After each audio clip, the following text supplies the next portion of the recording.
Bishut Morav Rabotai, Bishut Arabanim. Ce cours de Torah, c'est à la mémoire des personnes qui ont été assassinées ce matin à Yerushalayim pendant la prière, pendant qu'ils étaient en train de faire la prière, et en plus pendant que c'est dans une Makom Torah, une yeshiva où il y avait des rabbanim, et la question se pose, c'est quoi le message? Parce que rien ne se fait comme ça. Il doit y avoir un message dans cette affaire-là. J'ai beau réfléchir avec tout le monde, comme tout le monde, des photos terribles. Vous vous rendez compte, quelqu'un qui va prier, il va prier, et il ne ressort plus. Quelqu'un qui prépare son cours, une demi-heure après la prière, il a un cours, et ce cours, il va avec lui au tombeau. Les enfants qu'ils attendent, presque, c'est 4 personnes, 4 ou 5 5 personnes, ils ont laissé des dizaines d'orphelins et d'orphelines. Il y a ceux qui devaient aller prendre les enfants à l'école. Non seulement que ces enfants n'ont pas été à l'école, mais c'est les papas qui sont partis au cimetière pour être enterrés. Ça, les heshvonot de Akadosh Baruch Hu, on ne les connaît pas. Mais il y a une chose. Il y a un message. Ça, c'est sûr. Alors, c'est quoi le message? Là, on ne parle pas des gens qui ne sont pas des Bnei Torah. Là, on parle des gens Bnei Torah. On aurait pu dire des gens qui ne sont pas religieux, peut-être. On va dire peut-être. Même ça, on n'a pas le droit de le dire. Mais il y a des gens qui vont le dire. Mais là, on ne parle pas des gens qui ne sont pas Bnei Torah, là, on parle des Bnei Torah. Donc le message, il est pour les Bnei Torah. Le message, il est plutôt pour nous. D'accord? Alors, c'est quoi le message? Il m'est venu en tête un pasouk de Shir HaShirim. Un pasouk. Il est là, derrière le mur. C'est quoi? Il est là derrière le mur. Il est là derrière le mur. Il y a beaucoup de façons comment expliquer ce passage-là, ce verset. Voilà, il est là derrière le mur. En général, ça part du kotel, le kotel Ma'aravi. Que Hachem, il nous surveille à travers même les petites fentes du kotel Ma'aravi. Le kotel Ma'aravi, c'est là-bas où il y a la Shekhinah, c'est là-bas où il y a la présence d'Hachem. Ça veut dire que même que le Beit HaMikdash a été détruit, Hachem, il continue à nous protéger. Très bien. Il y a autre chose. Kotel, c'est le Beit HaMidrash. Kotel Beit HaMidrash, les murs de Beit HaMidrash. On sait très bien, il est Aher, d'ailleurs, le Sahara, on l'appelle Aher. Le Sahara, on l'appelle Ahar. C'est-à-dire que le Sahara, toujours, il est derrière le Beit HaMidrash. Ça veut dire derrière le mur du Beit HaMidrash. Ça veut dire qu'il faut faire attention que le Sahara, il est dehors. Il n'a pas le droit de rentrer au Beit HaMidrash. S'il rentre au Beit HaMidrash, il crée le zizani. Il est Zéhomed Hakotleno. Il est derrière le Beit HaMidrash. L'ennemi numéro 1, il y a 2 sortes d'ennemis. Il y a l'ennemi, ceux qui tuent. Il y a, comme qui dit le Miset Isharim, un autre ennemi qui s'appelle le Sahara. Il est derrière le Beit HaMidrash. Il est Zéhomed Hakotleno. L'ennemi, malheureusement, le message, il est clair. Lorsque on se ralentit de la Torah, il y a un danger. Comprenez-le comme vous voulez, c'est votre problème. Vous avez beau dire ce que vous voulez dire, mais le message, il est clair.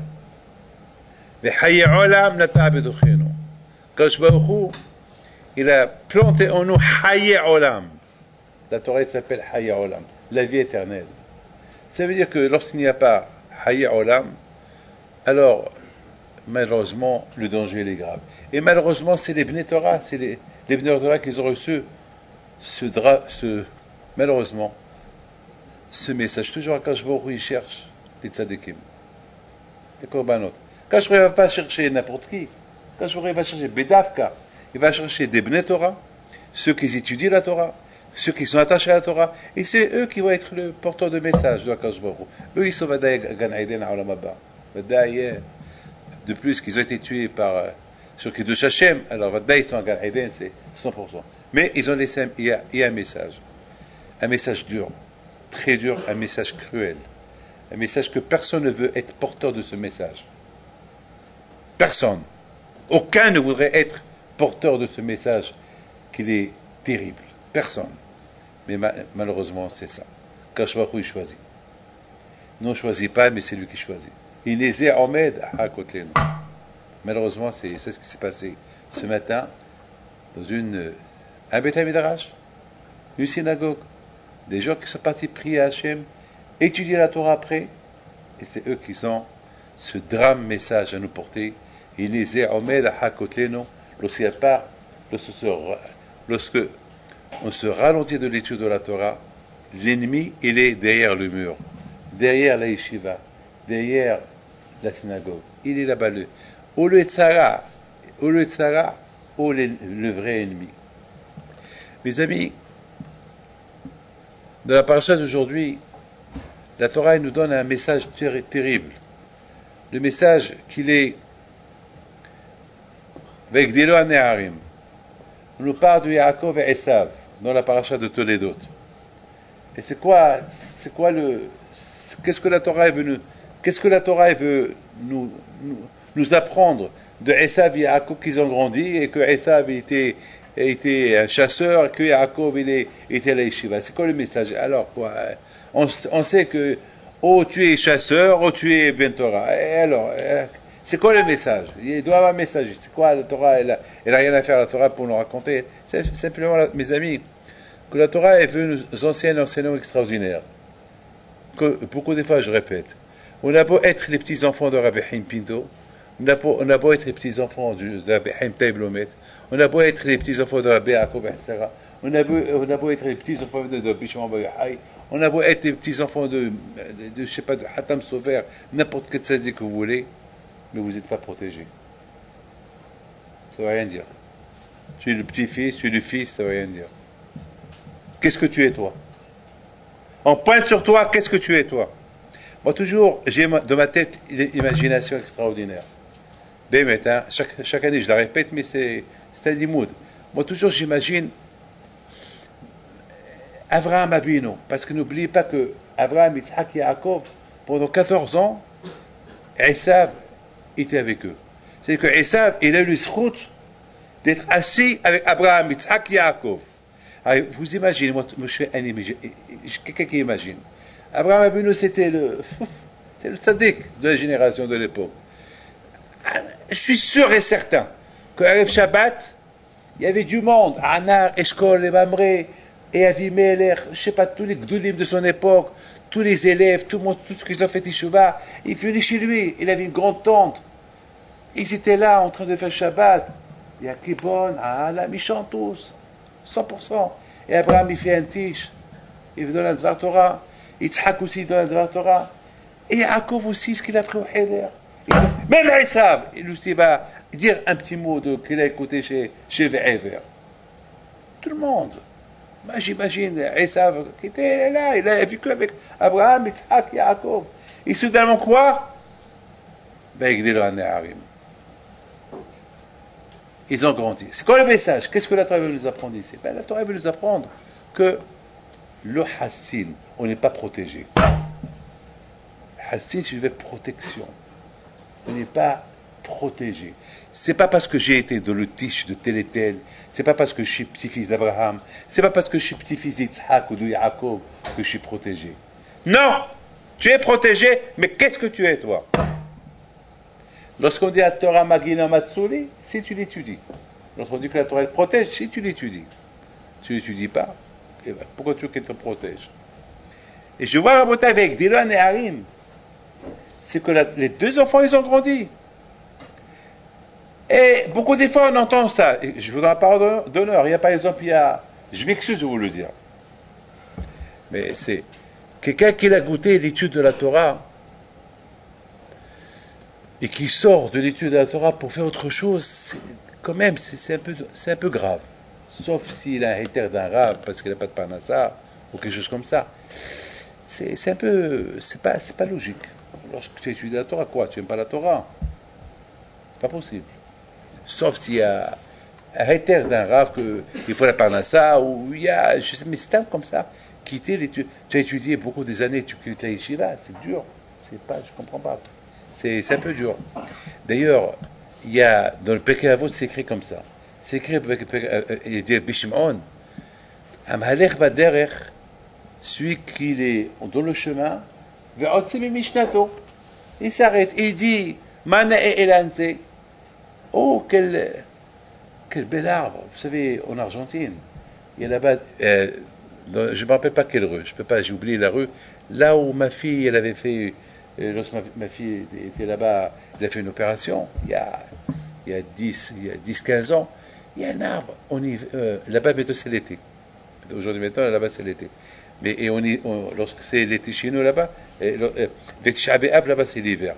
Il y a un arbre, il a bémet, il a la couleur de ses fleurs, il sort un arbre qui fait 3 fois la yeshiva, il est une beauté extraordinaire.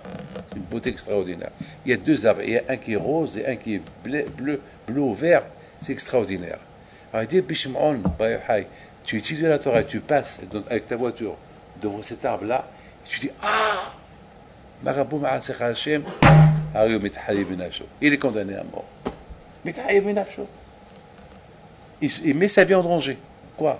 Je dis Marabou Ma'asech Hashem, je vois un arbre, qu'il est super, qu'il est beau, et je dis, parce que j'ai dit qu'il est beau, ça j'ai mis ma vie en danger. La réponse, c'est Bishman, oui, tu mets ta vie en danger. Pourquoi? Comment? Tu es en train d'étudier la Torah. Au lieu que tu dis, quel botosphode, ouf, quelle Torah je suis en train d'étudier. Soudainement, tu t'arrêtes, tu dis quel est bel arbre. C'est-à-dire que l'arbre, il est mieux que la Torah. C'est-à-dire que tu as un plaisir mieux en voyant l'arbre que ce que tu as mis que le ta'anouk que le plaisir que tu as dans la Torah. C'est-à-dire que finalement, il faut trouver tout ton plaisir. Il faut poser ton plaisir, ton vrai plaisir dans la Torah, dans les mitzvot, Shabbat, etc.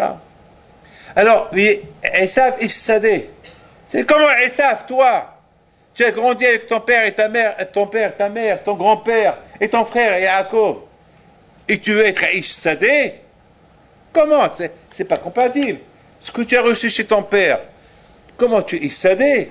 Tu ne peux pas être les deux à la fois. Tu ne peux pas être Ben Torah et Ishsadeh. C'est ça, mes amis, qui répond à une question que tout le monde pose. Comment Esav est devenu rachat? C'est parce qu'il n'a pas eu, je pense, il n'a pas eu plaisir de tout ce qu'il a étudié. C'est comme quelqu'un, hier, j'ai raconté à mon fils hier, il y a quelqu'un, malheureusement, il a beaucoup perdu dans les études, et une fois ils ont prié pour lui, et malheureusement, 4 ans d'études, et après 4 ans, il a tout perdu. Alors hier, il est venu chez moi, simplement pour me dire, j'en veux à Hachem. Avec sa mère, il dit, j'en veux à Hachem. Tu en veux à Hachem? Pourquoi? Parce que, pourquoi? Avec toutes les brachot que ma mère, tous les néros, tous les bougies qu'ils ont allumés, tous les brachot que j'ai reçus de tout le monde, et toi aussi, Rabbi David, tu as donné à ma mère des brachot, voilà, j'ai échoué. Je vais devenir quoi? Qu'est-ce que je vais lui répondre? Qu'est-ce que je vais lui répondre? Alors je lui dis, mon fils, ça veut dire que tu aimes Hachem avec intérêt. Ça veut dire que ta émouna, elle est basée dans l'intérêt. Ta émouna, elle est basée dans l'intérêt. Ça veut dire que tu crois en Hachem tant que tes intérêts, tant que tu remplis tes intérêts. Ça veut dire, ce que tu lui demandes, il te fait. Tu allumes une bougie, à la mémoire d'un tzaddik, et tu réussis, alors tu l'aimes. Et au moment que tu allumes des bougies et tu ne réussis pas, tu l'aimes pas. C'est ça. Et je me suis levé, et j'ai ouvert le Echal comme ça. Je lui ai dit, crash. Crash! Et il était choqué. Choqué. Bémet, il se croyait, il ne savait pas que j'allais lui faire ce coup-là. On dirait qu'il a une crise cardiaque. Vite, Mamash, il a. Et tu vois, tu es ma Kadosh Baruch Hu. Ah, pourquoi tu pars comme ça de la Kadosh Baruch Hu? C'est comme ça que ça commence avec le Tzara. Ça commence comme ça, et après, il peut cracher. Avec le Tzara, c'est comme. Aujourd'hui, il dit fait comme ça. Aujourd'hui, il dit ça. Demain, il va dire dit comme ça. Et après, il dit comme ça, et à la fin. C'est comme ça exactement avec Dilo Anéharim. C'est quoi ils ont grandi? Ça veut dire que Yaakov Abinu, il n'a pas changé. Il a grandi dans la Torah, Yaakov Abinu. Il sait, Yaakov, qu'il ne peut pas avoir les deux choses à la fois. Il ne peut pas avoir Erolamaz et Erolamab. Il ne peut pas avoir et ce monde et l'autre monde. Il sait qu'il ne peut pas être et s'habiller comme il veut, avec une Porsche, une Rolls-Royce, une Mercedes, et l'argent, et tout ce que vous voulez, et être un bêteur. Il sait que c'est possible. Il ne peut pas être Ish Sadeh et Ishtam Yusheval. Les deux à la fois, ça ne marche pas. Il faut qu'il choisisse. Alors il a choisi Yaakov, Ishtam, Yushev, Halim. Voilà. Esav, non. Esav, il voulait les deux. Et à la fin, il a perdu les deux mondes. Et les deux, il les a perdus. Il voulait les deux. Il voulait être à la maison, être dehors. Et à la fin, c'est le dehors qui a gagné à la maison. Ish Sadeh. C'est tout perdu. Ish Sadeh. Il faut savoir, mes amis, une chose. Que je vous dis que il y a quelqu'un, le Rosh Shiva de notre Shiva à Ashdod, il m'a dit on n'a pas mangé aujourd'hui, c'est dur, on peut même pas. Cette idée-là de. Alors on va aller, il me dit. Je lui dis même à la Shiva. Je lui dis ça doit être. C'est ce que je lui dis. Je lui dis je sais, mais c'est un message terrible. Il faut qu'on choisisse être entre Ishsadeh ou être Ishtam Yushev Halim. Et j'ai expliqué, j'ai dit que malheureusement,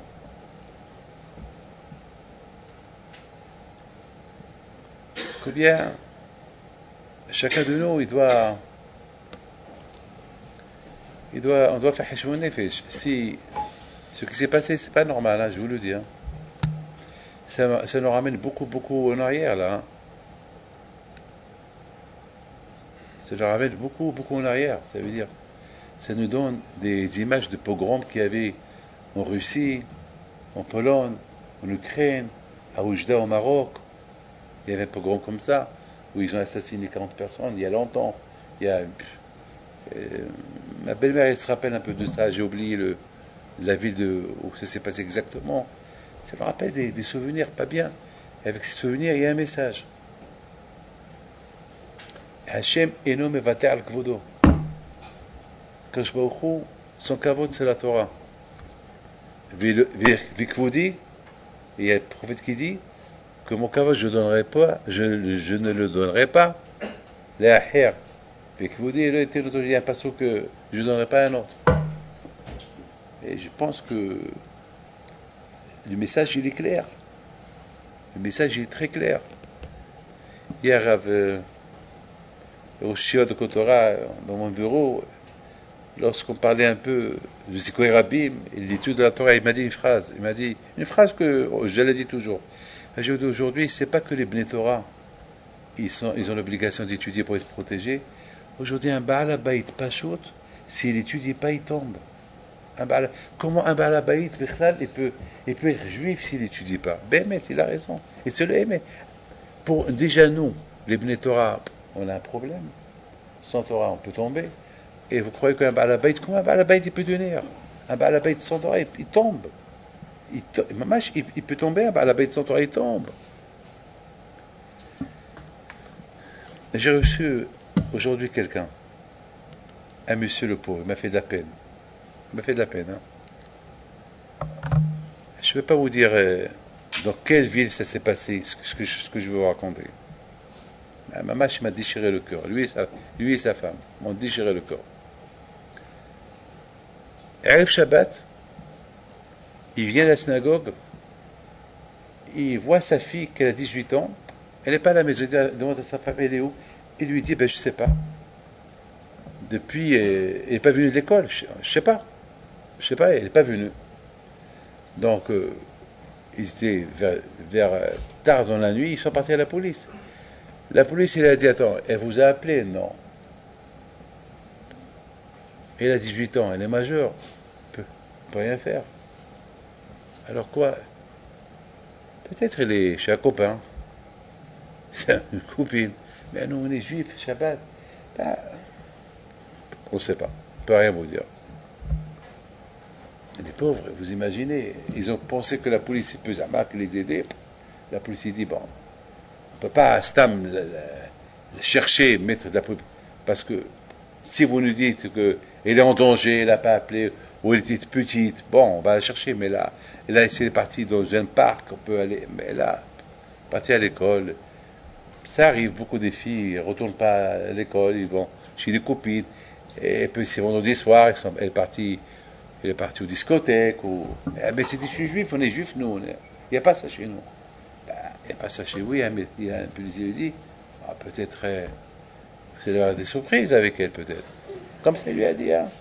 Un policier lui a dit, des surprises. Ah ben, la surprise, elle n'a pas tardé. Le lendemain, elle arrive avec son copain et avec 2 policiers. Elle les a emmenés avec elle pour prendre ses vêtements parce qu'elle avait peur que ses parents ils vont la frapper. Elle vient avec 2 policiers pour l'accompagner, pour être sûre qu'elle vient chercher ses vêtements et le monsieur, son copain, il est là, debout. Vous imaginez ce que je vous raconte, comment ils doivent être les pauvres, les enfants, les parents. Alors, j'ai commencé à regarder le père et la mère. Hier aujourd'hui, je ne me rappelle pas. J'ai tellement vu des cas cette semaine, c'est terrible. Je les regarde. Quel âge est là? 18 ans. Et là, ils me disent, et Rabbi David, depuis l'âge de 14 ans, elle est avec lui. Depuis 14 ans. Et comment 4 ans, vous vous êtes pas rendu compte? Non. Elle fait Shabbat avec nous. C'est pas possible. Moi, je dis peut-être, plus de 4 ans, peut-être. Peut-être, c'est depuis longtemps. Et sa femme, elle me dit, ben oui. Ben oui. Parce que ce garçon-là, beaucoup de fois, on le voyait passer. Il habite pas loin de chez nous. Nous, on habite dans cette maison depuis 12 ans. Donc peut-être vous avez raison. Ils doivent se connaître depuis qu'elle était petite. On peut grandir dans une maison des tzadikim, mais la tête, elle n'est pas à la maison. La tête, elle est dehors. C'est vrai! Cette fille-là, elle a vu Shabbat. Elle a grandi avec ses parents. Mais sa tête, elle a grandi. Sa tête, elle était attachée que dehors. Issadeh. Ça ne veut rien dire. Ça ne veut pas dire que si mon père est un rabbin, que moi je vais être rabbin. Non. Bien sûr, ce que je vois, c'est ma shpia, ce que je vois, ça donne une influence. Mais il faut qu'il y ait un travail ishi, un travail personnel. Ce travail personnel, ça c'est personnel. On peut voir plein de choses, ça fait rien, ça peut rien, ça peut nous faire ni chaud ni froid. Il faut qu'on se travaille. Ça travaille. Vous savez, mes amis, je voudrais simplement vous dire quelque chose. La paracha de la semaine dernière, elle est super, super importante. Mais je vous en prie, j'ai un quart d'heure, mais je voudrais que chacun il écoute ce que je vais vous dire. C'est tellement beau ce que je vais vous dire que vous allez voir c'est quoi le pouvoir de la Torah, que la Torah elle protège. Vous savez, je suis quelqu'un, j'ai toujours aimé, j'attends toute l'année cette période-là qu'on parle d'Abraham, Yitzhak et Yaakov. Pour moi, c'est les meilleurs moments. Parce que j'adore Abraham, j'adore... D'ailleurs, on vit avec eux tout le temps. 3 fois par jour, on dit Eloké Abraham, Eloké Yitzhak, Eloké... Toujours on parle d'eux, on vit avec eux, oui ou pas. C'est pour ça qu'on les appelle papa, à Avot. Parce que tout le temps on parle d'eux. Alors que mon père, il est mort, et je pense pas à lui. Et Abraham, Isaac et Yaakov, je le mentionne dans la prière. Voilà, ça veut dire que Abraham, Isaac et Yaakov, il est maot, on vit avec eux. C'est pour ça, c'est toujours, c'est les avot. Et, et voilà, Abraham, Isaac et Yaakov, Abraham a vu dans Alva Shalom, dans la parasha de Bénélière, il dit, il est Ezer, je te fais confiance, tu es mon serviteur, tu es loyal, tu es tzaddik, tu me ressembles, je te fais confiance, voilà, toute la Torah que je t'ai enseignée, tu l'enseignes à d'autres. Mais toi, je te demande un service. Va me chercher une fille pour mon fils. Il a essayé, ça marque de soi-disant de dire, moi aussi j'ai une fille. Elle dit, écoute, ta fille, je la connais, je la veux pas. Moi, je veux une fille de ma famille. Je t'en prie. Fais-moi ce plaisir, jure-moi. Je veux une fille de ma famille. Je veux pas ta fille. C'est un grand lycéen pour Eliezer le pauvre. Comment Tu me fais confiance dans ta Torah et tu veux pas ma fille? Non, je veux pas ta fille. D'accord. Et voilà, Eliezer, il va. Il prie à Kadosh Baruch Hu Hashem. Je veux que tu me trouves une fille loyale, une tzadékette. Et je veux une fille bien, une fille super, qu'une fille qui a toutes les midot, de bonnes qualités, une fille de la famille d'Abraham en plus, et une fille que, si je lui dis, j'ai soif, elle va me dire, tiens, après je donne à tous tes chameaux, 10 chameaux, avec tous les hommes qui étaient avec lui. Alors si tu fais ça, c'est mon mazal, c'est le mazal de Yitzhak. Et voilà, tout de suite, il a terminé sa prière, Vene Rivka Ba'a, et elle arrive. Il lui dit, je peux avoir un peu de l'eau, et il lui donne de l'eau, après il lui donne au chameau, et donne, il est Ezer, il est super content. Et qu'est-ce qu'il fait? Il vient, il se prosterne devant Hachem, merci Hachem. Je peux trouver la fille que je voulais. C'est de la famille d'Abraham. Elle a du Hesed. En plus, il a vu que l'eau, il montait vers elle. Des nissim, des niflaot. Et après, il lui donne un cadeau. Un cadeau qui représente la Torah. Un cadeau qui représente les 10 commandements. Un cadeau qui représente la tzedaka. Golgolet. La tzedaka, le Hesed de Am Israël. Et après, n'oubliez pas une chose, que Eliezer, ça lui a pris, il a quitté Hebron le matin, et est arrivé le soir, à Haran. C'est-à-dire quelques 3-4 000 kilomètres, il les a fait en un jour. Et en plus, le soir, il arrive chez la famille de Abraham Avinu, et il leur propose le mariage de Rivka. Et ils ont dit d'accord. Oh, tu as vu ça? Et le lendemain matin, qu'est-ce qu'il leur dit? Je vais repartir. Comment vous avez vu ça? Un étranger qui vient, il prend votre fille de la maison et il va avec elle. C'est un miracle. Et à quelle heure il est arrivé chez lui? Le même jour, le soir. C'est-à-dire qu'en 24 heures, il est parti et il est retourné avec Rivka. 24 heures. 24 heures. Et maintenant, voilà où j'ai le problème. Le grand problème que j'ai, c'est une fois qu'il est arrivé, il y a un midrash qui dit comme ça. Il y a un midrash qui dit qu'Abraham, il dit à Yitzhak, c'est pas parce que maintenant il est aisé de vue blanc, il me ressemble, qu'on doit lui faire confiance. Et peut-être qu'il a abusé de Rivka. Va voir si elle est encore vierge. C'est un midrash. Va voir si elle est encore vierge. Je lis ça, je vois la parole d'honneur. Et je lâche. Je dis quoi? Abraham, si j'étais à côté de lui, je dis papa, au pépé, je ne sais pas comment je vais l'appeler. Comment tu fais ça, comment tu fais ça, Eliezer? Mais tu lui fais confiance. Mais ça tzaddik, avec tous les miracles qu'il t'a raconté. Tu penses qu'il a abusé de Rivka? C'est pas possible. Comment on peut imaginer une chose pareille? Abraham, attends, Abraham, tu m'excuses. Il paraît que Eliezer, il s'est chauffé, il s'est énervé, il a commencé à courir derrière Eliezer, et entre-temps, il a vu du sang par terre, là où Rivka est tombée, et il a cru quelque chose de mal. Il court avec son épée derrière Eliezer pour le tuer, et les portes du ciel s'ouvrent, et Eliezer rentre, couvre le Shama Gan Eden. Là, ils ont compris que Eliezer n'a rien fait. Mais quand même, comment on peut imaginer une chose pareille? C'est pas possible. Attends, on peut pas. On peut pas dire comme ça. Badaï, si la Torah nous raconte ça, c'est qu'il y a un messer. Il y a, il y a rien qui se fait sans messer. Un messer, ça veut dire un message. Un message. Il y a un grand rave qui l'a dit comme ça. Il a dit que les messages aujourd'hui, on n'a plus de prophètes aujourd'hui. On n'a pas de prophète qui vient nous dire voilà ce qu'il faut corriger, voilà le message. On n'a pas. On n'a pas.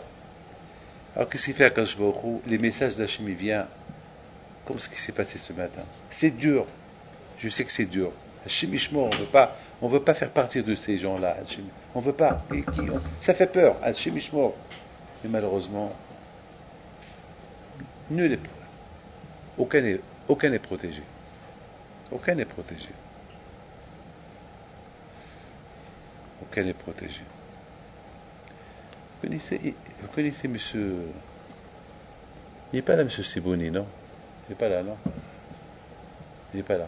Le jeune qui étudie ici, que je lui donne des enfants. Ouais. Yaakov Siboni. Son père. Son père, c'est Victor. Victor Siboni. Il y a 40 ans peut-être, j'allais toujours chez eux à la maison. Chez ses parents, chez ses beaux-parents. On a les beaux-parents de sa mère. Et son père Victor Sibouni, il allait voir chaque samedi soir mon oncle, Abimir Raphaël Pinto. Chaque samedi soir, il allait chez eux, faire la Abdallah chez eux. Chaque samedi soir. Et un samedi soir, le mois de Shvat, il y a peut-être 40 ans de ça. Non, ouais, 40 ans. À cette époque, j'avais 25 ans peut-être. Rabbi Raphaël, mon oncle, il s'assoit et il commence à pleurer. Alors, Victor Siboni, le père de Yaakov, lui dit, Rabbi Raphaël, pourquoi tu pleures? Ça va? Il a dit, je sais pas, il a soi-disant une intuition que il va pas mourir normalement.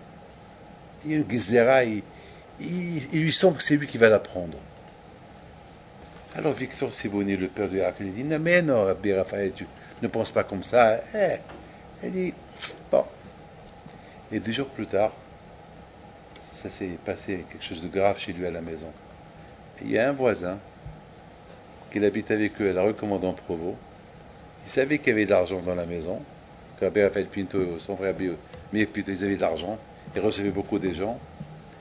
Eh ben, il est rentré par le plat, par en haut, par la terrasse. Il descend avec une barre de fer. Il le frappe, il l'a tué avec.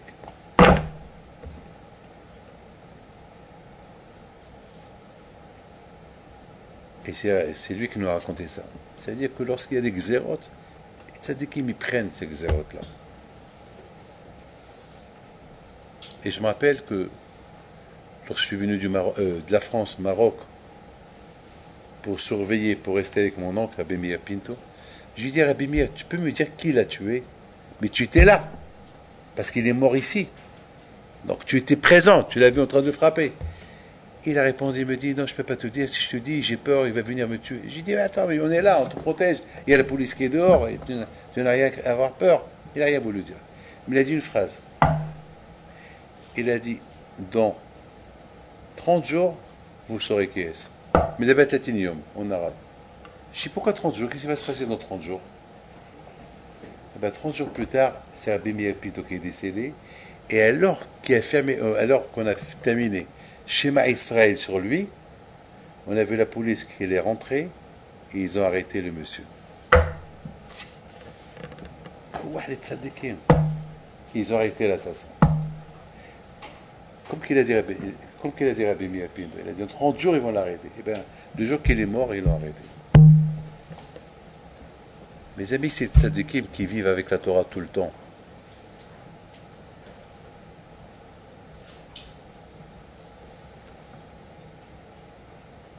Torah les protège. Alors vous allez me dire pourquoi ils sont morts, pourquoi il a été tué. Ben malheureusement, c'est le korbanot qu'Akadosh Baruch Hu choisit. Rabotai, je termine. Dans Kriyat Shema, on dit tout le temps Ve'ahavta et Hashem Elokecha bechol levavcha upro nafshecha upro meodecha ve'ayu adevim ha'ele v'choleh v'shenatam libanecha v'dibatam bam b'shiftecha bevetecha ublechtecha baderech. Ça veut dire que pour être protégé du Tzahara, pour pouvoir toujours aimer Akadosh Baruch Hu, il y a des conditions. On ne peut pas aimer Akadosh Baruch Hu parce que c'est la Torah qui est mikasheret otanu. C'est la Torah qui nous relie, qui nous attache avec Akadosh Baruch Hu. Lorsqu'il n'y a pas l'étude de la Torah, on se détache de Akadosh Baruch Hu. Et en se détachant de Akadosh Baruch Hu, le risque il est fort. C'est pour ça qu'il dit David HaMelech, Sheva abayom ilaltecha be'arzeh Hashem, que tu m'as donné talit. Ce talit katan que je porte sur moi, les 4 petits limes, ils me protègent. La Brit Mila, elle me protège. Tfilim, ça me protège. Et au-delà de tout ça, la Torah, elle protège. Maintenant, Abraham Abinu, il a dit à son fils Yitzhak, toi, tu es Olat Mima. Toi, tu as été sacrifié. De toi, Am Yisraël va sortir. C'est vrai, j'ai fait confiance à Eliezer. Mais, lorsqu'il est parti, il n'y avait pas Rivka avec lui. Je ne sais pas s'il a batlané sur le chemin. Mais au retour, peut-être qu'il a batlané, peut-être qu'il n'a pas étudié la Torah. Parce que lorsqu'on voyage, on n'étudie pas la Torah. Lorsqu'on voyage, on est un peu occupé avec le voyage. Donc, parce qu'il n'a pas étudié la Torah, peut-être, il a fait quelque chose avec elle. Ça veut dire, Hachem Ishmor, même Eliezer, il était suspect. Parce qu'il n'y avait pas la Torah qui le protège pendant le voyage. Lorsqu'il n'y a pas la Torah, on devient suspect. C'est la Torah qui protège. Peut-être. Comment suspect? Parce que... Mais, attends. Ouais. Il faut faire des recherches. Va Yitzhak! Va voir si Rivka est encore vierge. Va voir! Comment Oui, va voir. Parce que il y a un laps de temps qu'il n'a pas étudié la Torah. Et lorsqu'il n'y a pas la Torah, elle n'a pas trop posté à Ariot. Lorsqu'il n'y a pas la Torah, c'est grave ce que je suis en train de dire. J'ai vu, ça c'est moi qui ai pensé comme ça, mais c'est grave. Mais j'ai une preuve. La preuve de Eliphaz. Eliphaz, que lorsque Yaakov s'est sauvé, Yitzhak et Esav dit à Eliphaz, va le tuer. Papa, je tue moi Yaakov, mais Yaakov il fait 10 fois plus que moi, plus fort que moi. Mais c'est vrai que j'approche Yaakov avec mon épée, il souffle sur moi, il peut me tuer. Et qu'est-ce qu'il lui dit Esav, le Midrash, il dit, n'aie pas peur, va le tuer. Alors moi je me pose la question, mais comment Esav il a réussi à avoir cette idée-là? Ben Esav il n'est pas bête. Il sait que lorsqu'on voyage, on n'étudie pas la Torah. Et c'est la raison pourquoi.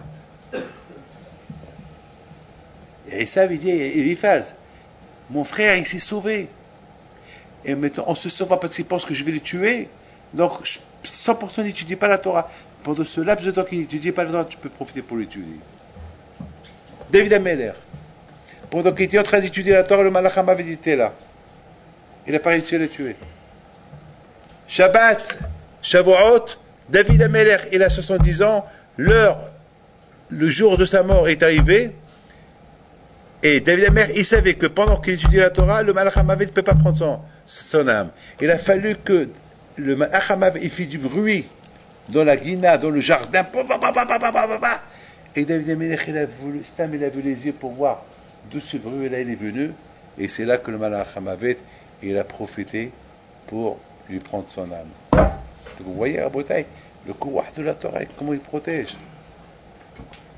Yaakov Abinu.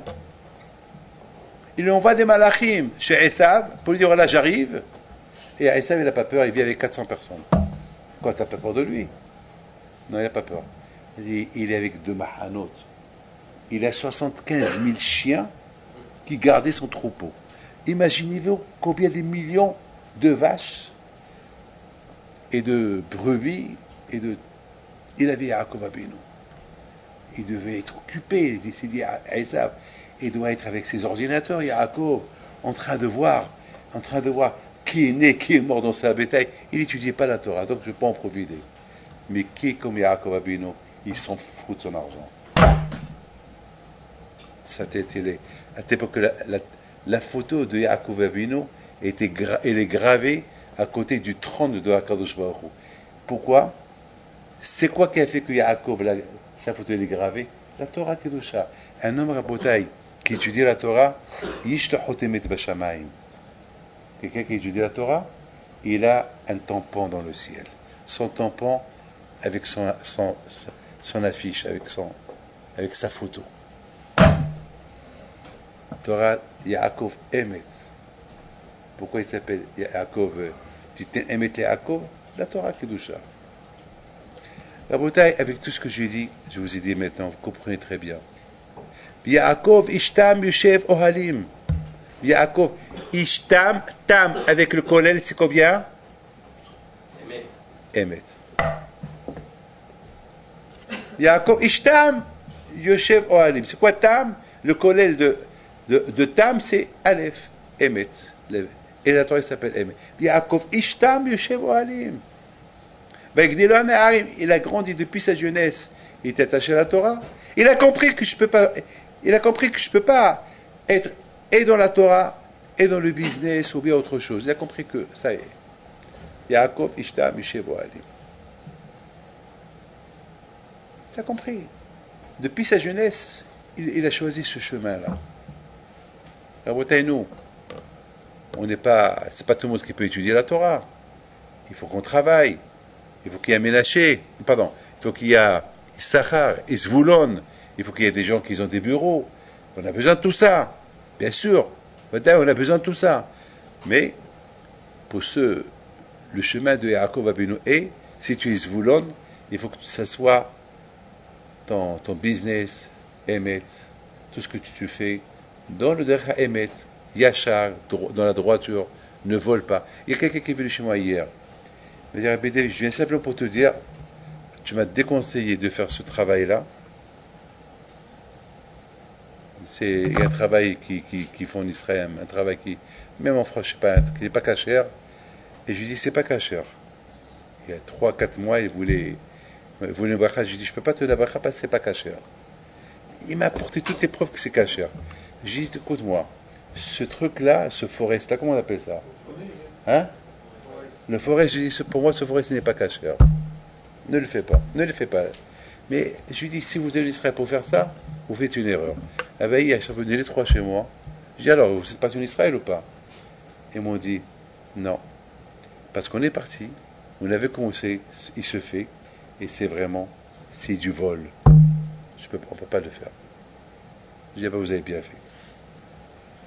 Mais dit Rabbi David, on ne vous a pas cru au départ, on est parti. Et lorsqu'on a vu comment ça marche, on te voyait en face nous. On a dit Rabbi David, il a bien vu. Parce qu'eux, ils ont voulu m'embrouiller, que tout est clair. Eh bien, une fois qu'ils sont partis, ils ont vu, c'était pas clair. Il faut être émet. Dans le business, il faut être émet. La première question qu'on vous pose après 120 ans, Pachamaïm, est-ce que tu as travaillé dans l'honnêteté? C'est une question. Je vous pose une question. Je comprends qu'on me pose une question. Est-ce que tu as étudié la Torah? Oui. Mais on va me poser une question. Asakta velatata be'umona, le business. Je vous la parole d'honneur. Hein. Toujours, j'avais une question. Mais comment poser une autre question? Pourquoi ça? Eh bien, justement, parce que ce n'est pas tout le monde qui étudie la Torah. Au moins, pour ceux qui n'étudient pas la Torah, au moins, s'ils font les choses honnêtes, c'est la Torah. Ça s'appelle étudier la Torah. Quelqu'un qui travaille honnête, quelqu'un qui travaille honnêtement, quelqu'un qui ne vole pas, quelqu'un qui ne jure pas, eh bien, c'est la Torah. C'est la Torah, ça aussi. Si tu ne voles pas, tu t'entends maaser, et tu supportes ce qui est étudié à toi, super! Tu n'as pas besoin d'étudier. L'histoire vient, tu fais que 1 heure par jour, barakalik. Ça s'appelle Titele Betli Yaakov. C'est pas tout le monde qui a le srout d'étudier comme vous, mais pour ceux qui n'ont pas le srout et qui travaillent, donc, au moins. Mais pas être ishsadé, se déconnecter complètement. Zama qu'il a cru, il veut les demandes, mais ça marche. Et ça, c'est ishsadé. Il veut qu'on l'appelle ishsadé. Il veut pas qu'on l'appelle autre ishsadé. Un homme de business, un homme de. Ça y est, laissez-moi tranquille, je suis ça. Ben voilà, malheureusement, ça fait un coup de. La bouteille, je termine. Yeratson, Kakashbohu, Yomal Tsarotenu, Dai Kakashbohu, c'est une sœur, on ne le connaît pas, on ne connaît pas tout ce que je peux vous dire. On connaît leur Torah, on sait qu'ils ont étudié la Torah, on sait ce qui relie à Israël, d'être un Amehad, un seul peuple, une seule nation, c'est ce qu'on partage entre nous tous, c'est la Torah. Voilà. C'est ça ce qu'on partage. On n'est pas, la Torah qu'on partage, c'est ça, c'est la Torah qui nous relie entre nous. C'est pour cela, lorsqu'on entend des choses comme ça, on est tous concernés. Hier, je vous en prie, avec je vous en prie, suite à ce qui se passe aujourd'hui, faites attention avec les portes. Il ne faut pas les laisser ouvertes. Vous ne pouvez pas savoir qui peut rentrer. Je veux dire, moi, je reçois les gens. Sur la parole d'honneur, je commence à avoir peur. Je rigole pas avec vous. Bémet, je commence à avoir. Je ne sais pas qui vient en face de moi. Il faut faire attention. Moi-même, j'ai donné des directives, même dans Kabbalat Kahal, c'est pas. Aujourd'hui, à Shemishmor, on est dans un monde de fous. On est dans un monde, on ne sait même pas avec qui on parle. Vous imaginez ce qui s'est passé aujourd'hui? Ceux qui ont fait ce massacre ce matin, c'est 2 personnes qui travaillent dans un magasin. Ils travaillent et qui voient tout le temps les gens qui passent, qui repassent. C'est des gens qu'on connaît. Pas, moi, je ne connais pas, que eux ils connaissent. C'est pas des inconnus. C'est 2 qui travaillent dans un magasin avec des juifs et qui disent Boker Tov à tout le monde et qui disent bonjour, ça va, bonne journée, Allah ma'ak. Voilà. C'est comme ça. C'est ce qu'ils ont dit hier à tous les passants.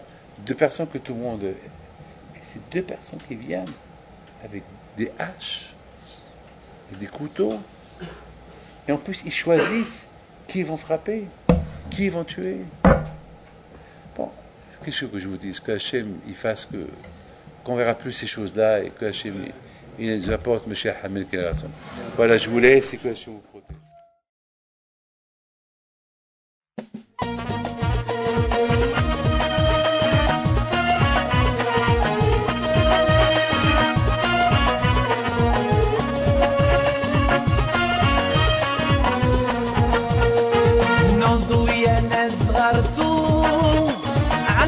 حي بنتو وقف لنا زيخو